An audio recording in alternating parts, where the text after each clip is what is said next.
sou a Rosana Jota e hoje eu vou conversar um pouco com vocês, uma conversa um pouquinho mais longa sobre o domínio pessoal e a primeira ordem do amor do Bert Hellinger, que é sistemas não aceitam exclusão. Por que eu acho tão importante essa conversa? Não sei se você já me conhece, se você ainda não me conhece, você pode dar uma pesquisada aí no Facebook, no Instagram, no YouTube e encontrar alguns conteúdos publicados por mim. E eu sempre falo que a gente é o centro da nossa vida. Quando eu trato da pedagogia sistêmica, eu falo, professor é o centro da sala de aula. Quando eu trato do desenvolvimento pessoal, eu falo, eu, como adulta, sou o centro da minha vida. É a partir das minhas decisões e das minhas atitudes que eu construo a minha vida. Então, eu foco sempre nisso, nesse domínio pessoal. Eu sou consteladora familiar, sou uma pedagoga sistêmica, então é óbvio que eu olho tudo com um olhar sistêmico. Eu sou muito ligada ao mundo do trabalho, eu acho o trabalho uma das partes mais essenciais da nossa vida como adulta, porque como adulto, o trabalho é a minha contribuição criativa ao mundo. Sem contar que normalmente é a minha fonte de sustento, né? E recurso financeiro é energia, é como alimento para o nosso corpo. É aquilo que nos possibilita fazer mais na vida. Então, isso é muito importante na minha opinião. Ter um olhar sistêmico, adquirir um olhar sistêmico, aprender a usar as ordens do amor do Bert Hellinger na nossa vida, que são as ordens naturais da natureza que regem as relações, é muito importante. Mas hoje eu considero que o domínio pessoal é uma competência que vem antes, porque senão eu posso até querer fazer, mas não consigo dar o passo para realizar isso na minha vida, para começar esse movimento de aprendizagem, seja na direção de uma consciência sistêmica ou de uma qualquer outra que seja um objetivo meu, qualquer outro objetivo na minha vida. Por que isso é importante? Porque todo desenvolvimento exige uma aprendizagem, e toda aprendizagem exige um trabalho de, digamos assim, uma faxina, porque nós aprendemos o tempo inteiro desde que nascemos, mas aí a gente fica preso em algumas aprendizagens que já estão fora de contexto, que já precisam ser atualizadas. E até o movimento de soltar essas aprendizagens que já não nos servem mais como antes, precisa ser um movimento amoroso, um movimento inclusivo, um movimento que nos permita ir adiante com leveza, com saúde, com recursos, com sabedoria. Bem, então eu preciso aprender a conhecer, buscar informação de qualidade para construir o meu conhecimento, preciso aprender a fazer, colocar em prática o que eu aprendi, porque na pedagogia a gente sabe que sem mudança de comportamento não houve aprendizagem. Eu posso ter adquirido uma informação, saber falar sobre isso, fazer discursos sobre isso, mas se não transformou a minha vida, se eu não coloquei em prática, é como assim se eu não... Eu posso saber que cenoura faz bem para a saúde, mas se eu não comer e não digerir essa cenoura, meu corpo não vai tirar proveito disso, mais ou menos assim. E aprender a ser, porque na medida em que eu busco essa informação, esse conhecimento, coloco em prática na minha vida, eu transformo a minha vida, amplio aquilo que eu sou, eu abro espaços para mim de manifestação de coisas na minha vida, de sonhos meus, de resolução de problemas. Eu vivo uma vida mais plena. E a partir do momento que eu transformei a minha vida, eu passo, mesmo inconscientemente, a doar isso, a compartilhar isso. Porque mesmo que eu ainda não esteja no movimento consciente de troca, de partilha, de ensinar o que eu sei, porque cada vez que eu ensino eu aprendo mais a ensinar. Ensinar é uma das formas mais extraordinárias de desenvolver conhecimento. Porque quando eu ensino, eu desenvolvo uma coisa que em pedagogia a gente chama de meta-aprendizagem, quer dizer, eu tomo consciência do que eu sei. Vou dar um exemplo prático para vocês. Eu trabalhei 12 anos no Senac e durante esse tempo, várias vezes, os meus líderes me convidaram para, Rosana, ensina o que você faz para os seus colegas. E eu falava, eu não posso ensinar, porque eu não sei exatamente o que eu faço. Eu sei que dá certo, mas eu ainda não sei o suficiente para ensinar. O que me faltava? Um metaconhecimento, me apropriar daquilo que eu já sabia. Eu conheci o trabalho do Bert Hellinger por uma necessidade minha pessoal, de resolver uma questão pessoal. Aquilo transformou a minha vida. Eu passei a trabalhar com isso, a trazer pessoas para esse trabalho. Eu passei a estudar e a treinar e aprender para um dia me tornar a consteladora que eu sou hoje. Eu levei alguns anos fazendo isso. E aí eu levei isso naturalmente, instintivamente para a sala de aula. No princípio eu levei tão instintivamente que eu nem percebia exatamente o que eu estava fazendo. Eu só comecei a ver resultados extraordinários. E aí quando alguém me pedia para ensinar, eu falava, como assim? Mas isso que você faz? E eu falava, o que eu faço? Percebe que muitas vezes acontece isso na vida da gente. Todos nós temos saberes, mas saber que eu sei é um nível acima de saber. Eu consigo organizar aquilo, eu consigo ensinar aquilo para outras pessoas, eu consigo reproduzir aquilo. E esse é um novo nível de aprendizagem, é um outro nível de conhecimento. Dito isso, então eu estou aqui no centro da minha vida, precisando aprender inúmeras coisas, porque quanto mais eu sei, maior é o espaço do que eu não sei. A minha filha tem uma imagem bonita para isso. Ela disse que ela conheceu um escritor que mostrava essa metáfora. Ele dizia que nós somos como uma ilha e um oceano de coisas a serem aprendidas, de serem vividas, experiências a serem vividas. E quanto mais a gente aprende, essa ilha como que ela cresce. Só quando ela cresce, os limites dela sempre aumentam. E esses limites estão em contato com aquilo que eu ainda não sei. Por isso que na filosofia a gente costuma dizer, né, que quanto mais sábio você fica, mais você sabe que nada sabe. E essa imagem da ilha é muito bonita. Então,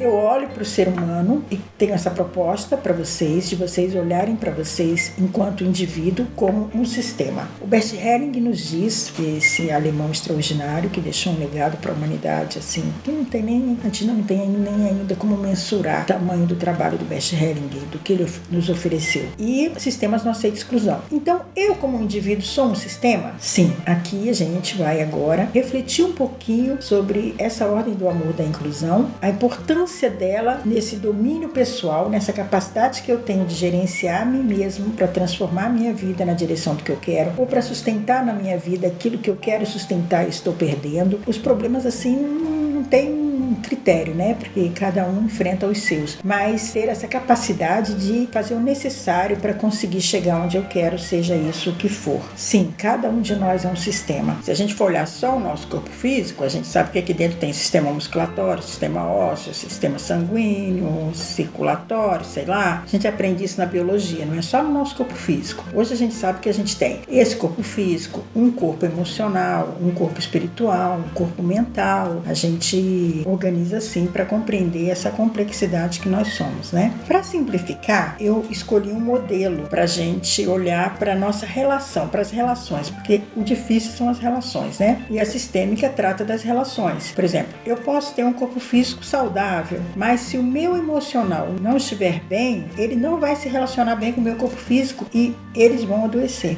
Hoje a gente sabe que muitas doenças físicas têm origem no emocional. Então, o sistêmico diz assim, a qualidade do conjunto vai depender da qualidade da relação entre as partes. Então, a gente acha que o coração é tão importante, mas se eu tô com um problema no fígado, ele afeta todo o meu corpo igualmente, afeta inclusive o meu coração. Então, tá tudo interligado, todas as coisas estão interligadas. E eu escolhi o modelo da análise transacional. Quem não conhece a análise transacional, quiser aprender um pouquinho mais, pode procurar aí no Google, aí na rede, que vai encontrar muita coisa. É um trabalho de um americano chamado Eric Berne, um psicólogo extraordinário que também deixou um legado maravilhoso para a humanidade. O que o Eric Berne percebeu e organizou para ajudar os seus clientes? Ele dividiu o ser humano, que é esse sistema, em 3 partes. E ele falou pra gente que essas 3 partes ficam o tempo inteiro nesse jogo de relacionamento. Então acontece alguma coisa e é como se dentro de mim essas 3 partes estivessem lá ouvindo. Aí acontece alguma coisa, uma vai e fala na frente, ou vai a outra e fala. E ele viu que é muito importante quando eu consigo conhecer essas 3 partes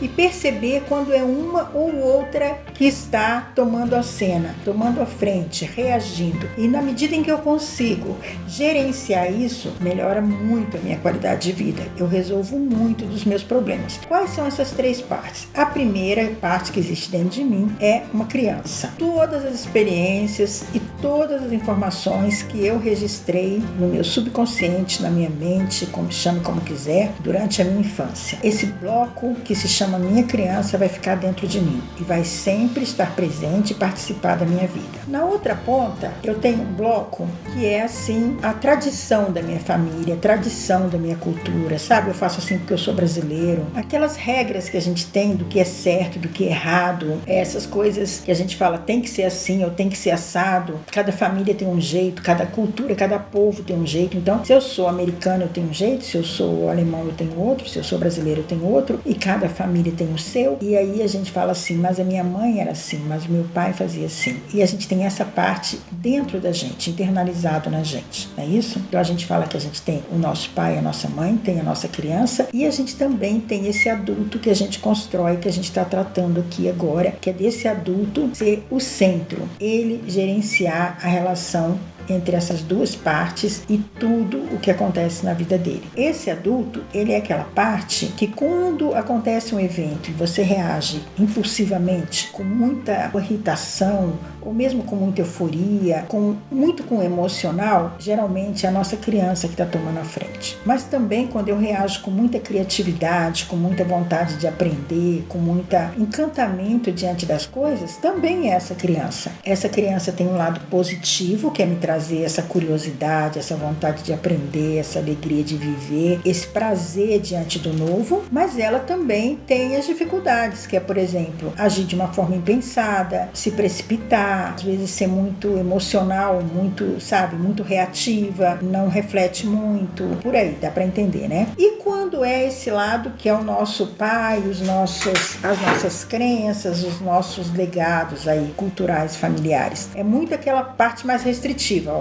toma cuidado, isso é perigoso, mas não pode ser assim, tem que ser assim, que são as regras culturais, né, que foram mudando, mas que ficam registradas no sistema, e eu sou parte do sistema, então eu trago comigo essas informações, esses modos de viver. E geralmente, por que eles são restritivos? Porque eles são fora de contexto. A regra continua, mas o contexto já mudou. Quem é que gerencia isso? O adulto. Então, quando eu estou no centro do meu adulto e eu percebo como eu estou reagindo, eu consigo administrar esses dois aspectos que são os mais fortes, né? Os mais amplos, né? De um modo geral, as coisas se encaixam muito de um lado ou no outro, ou na mistura disso. A proposta do Eric Berne, eu acho interessante porque ela divide a gente em três partes.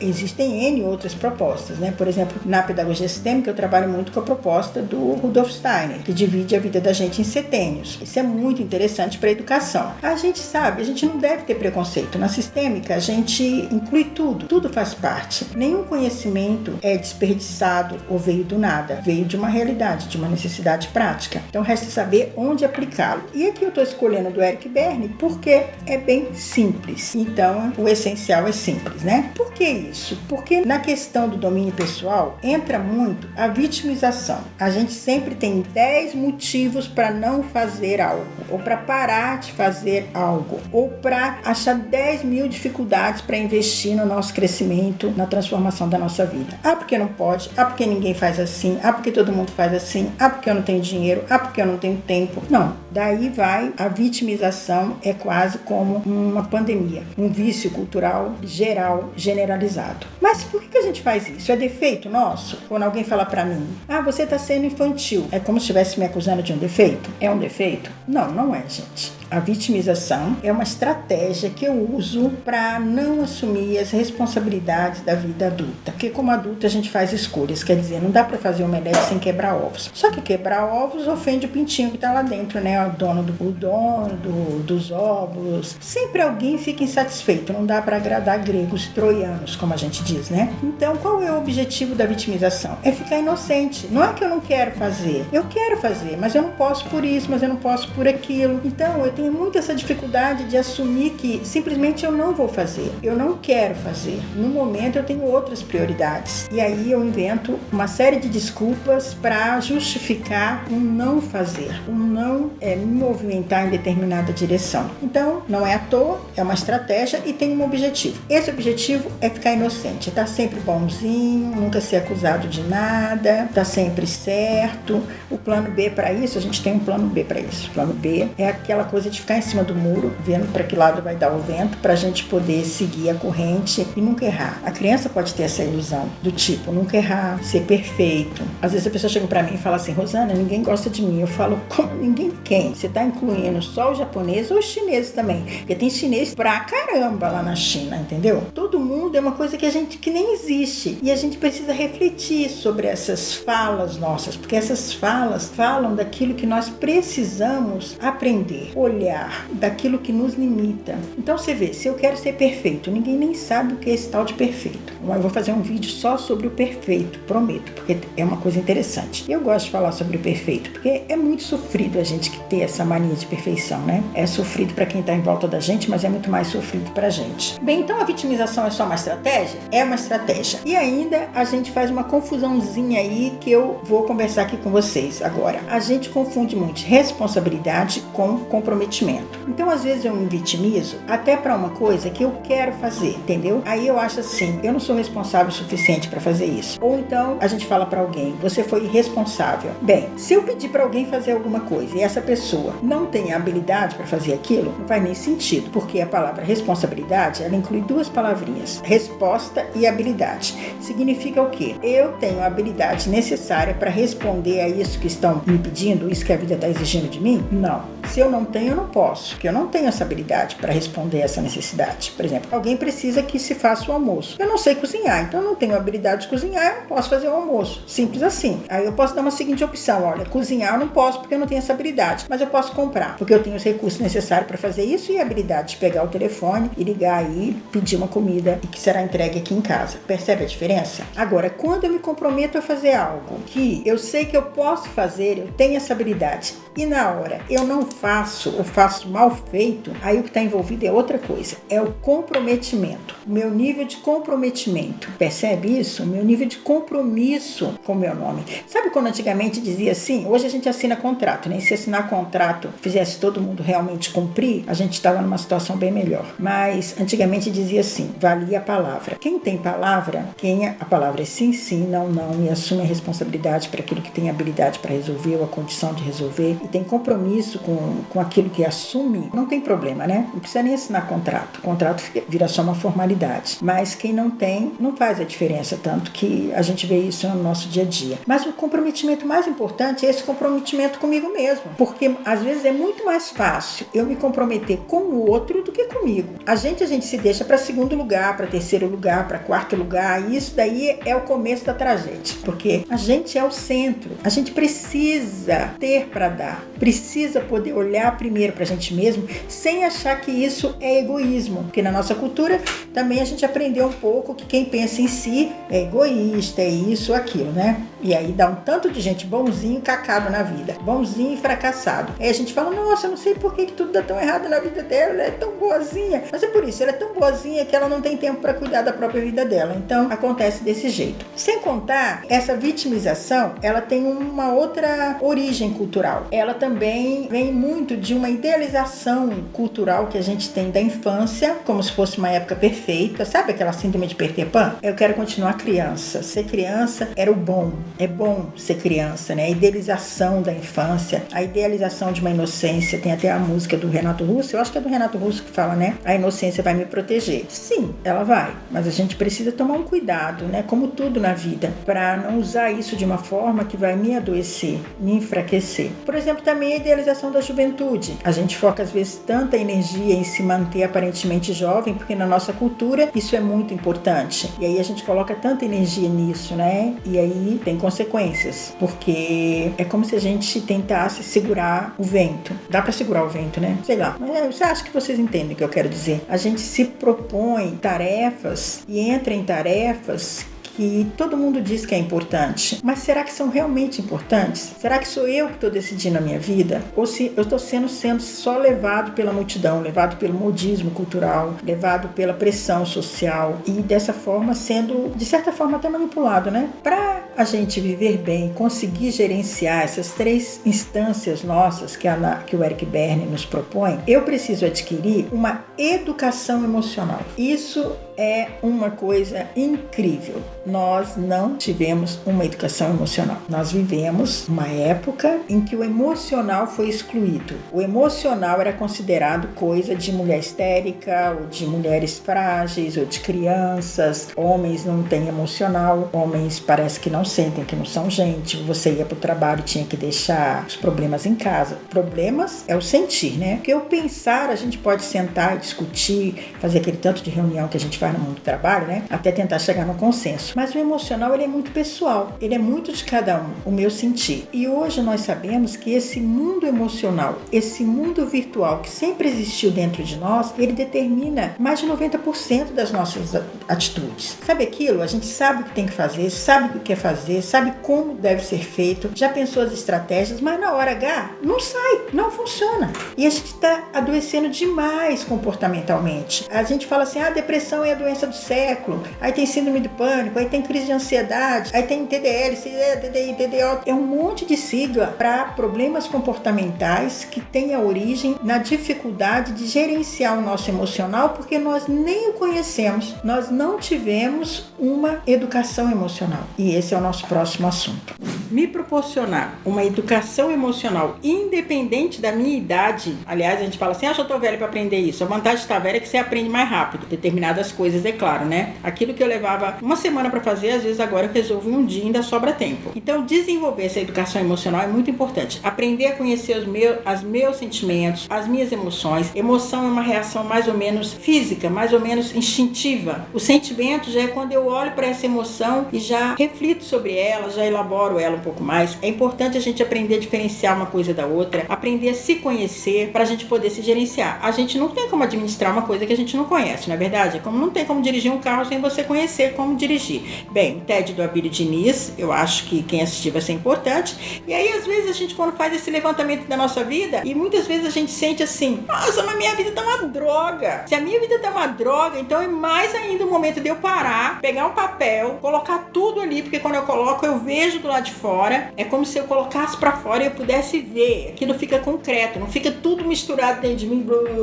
numa confusão só, né? Porque a gente expressa, dentro de mim tá uma confusão, minha vida tá uma confusão, minha vida tá uma droga. Mas o que adianta falar nisso? É reconhecer que tá e falar, e agora? O que eu faço com isso? Então, tanto como pessoa, quanto como profissional, eu preciso assumir onde tá bom, onde tá uma droga, onde eu tenho que priorizar, onde dá pra aguentar assim por um tempo. Geralmente, quando eu pego e faço esse movimento de crescimento em uma área da minha vida, o que vai acontecer? Eu vou adquirir as competências necessárias para resolver muito dos problemas que estão nas outras áreas, porque na verdade todos têm mais ou menos a mesma raiz, todos têm a mesma origem. Então, eu preciso olhar para onde está caminhando o mundo, como eu desejo estar daqui a 5 anos, como eu desejo que a minha vida esteja daqui a 10 anos. Hoje eu acabei de dizer para uma pessoa que saiu aqui de casa, ela falou para mim assim, eu quero que esse ano acabe rápido. Eu falei, não, peraí, calma, porque eu coloquei uma meta que meu presente de 60 anos no ano que vem é essa casa terminada. Então, eu preciso de tempo para terminar a casa. Eu preciso que esse semestre seja suficiente para mim fazer isso. Então, eu sei o que eu quero para minha vida o ano que vem. Eu sei mais ou menos o que eu quero para minha vida nos próximos 5 anos. E aí eu caminho nessa direção. Eu faço escolhas nessa direção. Do contrário, não vai cair na minha cabeça. O que cai na cabeça da gente é chuva e se tiver muito azar, é raio, né? Pode piorar. Qual que eu desejo que seja a minha contribuição para a vida através da minha profissão, ou para minha família, ou a minha contribuição para mim mesmo? Como eu vou me preparar para isso? Eu escolhi um outro TED aqui, mas aí focado na vida profissional. E por que eu escolhi isso? Porque nós estamos num momento, gente, onde o impacto dessa pandemia vai refletir muito na nossa vida material. Muita gente desempregada, isso gera uma reação em cadeia, muita gente sendo despedida, muitas formas de trabalho sendo desmontadas, literalmente assim, desmontadas. E isso vai ter consequências. E nós precisamos nos preparar para isso, nos organizar. Eu falo muito que no mundo do trabalho, a gente não deve mais pensar em emprego, a gente deve pensar em empregabilidade, nessas competências que a gente tem e pode desenvolver. Porque uma coisa no Brasil que sempre foi realidade é que sempre faltou profissional realmente competente, porque a gente tem até uma relação meio ruim com o trabalho. O brasileiro trabalha porque não ganhou na Mega Sena, mas não é bem assim, sabe? É muito importante a gente se sentir produtivo, a gente sentir que a gente faz a diferença. E como que eu vou me preparar para isso? Como que eu vou cultivar esses talentos em mim? Como que eu vou reconhecer esses talentos em mim? E quais talentos que eu vou desenvolver? Quais talentos que vão me levar para o que eu quero na minha vida, seja financeiro, financeiramente, ou onde morar, ou como viver, estilo de vida. Tudo isso são decisões que eu preciso tomar. A gente precisa tomar posse da nossa vida. É vital isso. Senão a gente é jogado daqui para lá, de lá para cá, de lá para cá, e a gente vive apagando incêndio e não chega em lugar nenhum. Então eu escolhi um TED da Michelle Schneider, é maravilhoso, também a palestra TED. Ela fala sobre o profissional do futuro. Isso serve demais, gente. Desde para médico, na lista de profissões que estão para desaparecer, por incrível que pareça, uma que a gente nunca ia imaginar, médico. Que hoje tem computadores que fazem diagnóstico a um preço bem inferior à necessidade de formar um ser humano, sabe, passar anos e anos estudando e aprendendo. Não substitui, nada substitui o ser humano. Tudo é feito para o ser humano, mas também cria problemas, né? Porque trazem mudanças disruptivas, mudanças que desmontam o modo que nós tínhamos de viver. Então, depois que você fez essa avaliação, o que eu desejo que seja a minha contribuição para a vida? Como eu preciso viver para me sentir bem comigo mesma? Para mim ficar feliz de ser eu mesma? Porque é isso que importa. É isso que importa. No final de tudo, é isso que importa. Então, eu vou pegar um caderno e vou escrever isso. Pega um caderno, compra um caderno, pega um caderno, compra um caderno bonito e começa a escrever tudo isso. Quais são os meus propósitos, os meus valores, como eu tenho administrado isso, quem está no comando, quem está mandando na minha vida, por que eu deixo isso, quais são os talentos que eu tenho, o que eu recebi de legado do meu pai, da minha mãe. Gente, tem N maneiras de fazer isso. N. Uma maneira extraordinária que eu vou falar aqui para vocês, faça um genograma da sua família, uma árvore genealógica. Isso não é brincadeira. Se você tem filho, faça isso com teu filho. Se você puder fazer isso com seu marido ou com seu namorado, faça os dois juntos. São instrumentos de cura. Um diário é um instrumento de cura. Você fazer um genograma da sua família, uma árvore genealógica, e começar a perguntar quem é seu avô, como é o nome, de onde veio, o nome dos seus tios, incluir todo mundo, os vivos, os mortos, você vai ver a cura que isso vai ter em você. São coisas simples, coisas que não custam nada, além do tempo, o tempo da vida, gastar o tempo para que a sua vida seja melhor, porque vida é tempo, vida não é dinheiro, vida é tempo, e uma hora esse tempo acaba, e tudo que eu gastar esse tempo para ficar melhor é maravilhoso. Então, quais são meus pontos fracos, quais são meus pontos fortes, o que eu preciso mais desenvolver agora para alcançar esse meu objetivo? Então são questões que você precisa clarear para você, né? É um trabalho que quem pode pagar um coach, ele vai te ajudar a fazer isso. Quem não pode, faz sozinha, tem amigo, faz junto com um amigo, foca nas suas habilidades, foca nas habilidades comportamentais, são essas que vão fazer a diferença. No mundo que a gente está vivendo hoje, as habilidades, aliás, sempre foi, né? As habilidades comportamentais, a gente fala, o problema é o ser humano. Por quê? Porque cada um de nós é único. Então eu sou capaz de aprender e desaprender constantemente, sou capaz de caminhar com essa vida que se transforma o tempo inteiro, e então me tornar o mestre de mim mesmo. Se eu sou professor, me tornar o mestre dos meus alunos. Se eu sou uma nutricionista, me tornar uma mestre dos meus clientes. Por que meus clientes começam uma dieta e não terminam? Como é que eu faço com isso? Então isso serve para todas as profissões, serve para a vida pessoal, serve para a gente, com a gente mesmo, porque cada um é um mestre de si mesmo. A gente tem tanto preconceito às vezes com autoajuda, nenhuma outra ajuda é possível. Tem uma historinha que o César contava, César é um médico que eu fui treinada com ele na constelação familiar, ele é um constelador extraordinário, e ele falava assim, contava que tinha uma historinha de um médico, quando ele ia atender as pessoas em casa, ele perguntava assim para a pessoa, tem 3 pessoas aqui, eu, você e a doença. Em quem você confia mais, na doença ou em mim? E se a pessoa falasse assim, na doença, ele falava, então eu não posso te tratar porque eu já perdi. Então, a gente tem esse compromisso com a gente mesmo, é fundamental para o nosso desenvolvimento. Se tornar um mestre de si mesmo, né? E meu foco de trabalho atualmente não é só as constelações familiares, é a pedagogia sistêmica, porque eu acho que a educação, ela transforma a autoeducação, a educação do outro, a educação como profissão, né? Eu considero que esse é um trabalho meu mais importante, inclusive, do que o trabalho das constelações familiares, porque o trabalho da constelação familiar é como ser um cirurgião. Você vai lá, ou um dentista vai lá e tira um dente que está doendo, ou tira um órgão, ou modificar algo no seu corpo que precisa ser modificado para ficar melhor. Mas a educação sistêmica, aprender a ver a vida sistemicamente, ela transforma tudo em você e no seu entorno. Então, nossa próxima aula será sobre pedagogia sistêmica e a terceira ordem do amor. Eu vou gravar uma aula sobre isso, e eu tenho também uma aula que são sobre as ordens do amor do Bert Helling, e tem várias lives aí no canal do YouTube, no Facebook, e se você puder comentar, e se você gostar, e se você puder fazer pergunta, eu fico muito grata a todos vocês. Muito obrigada.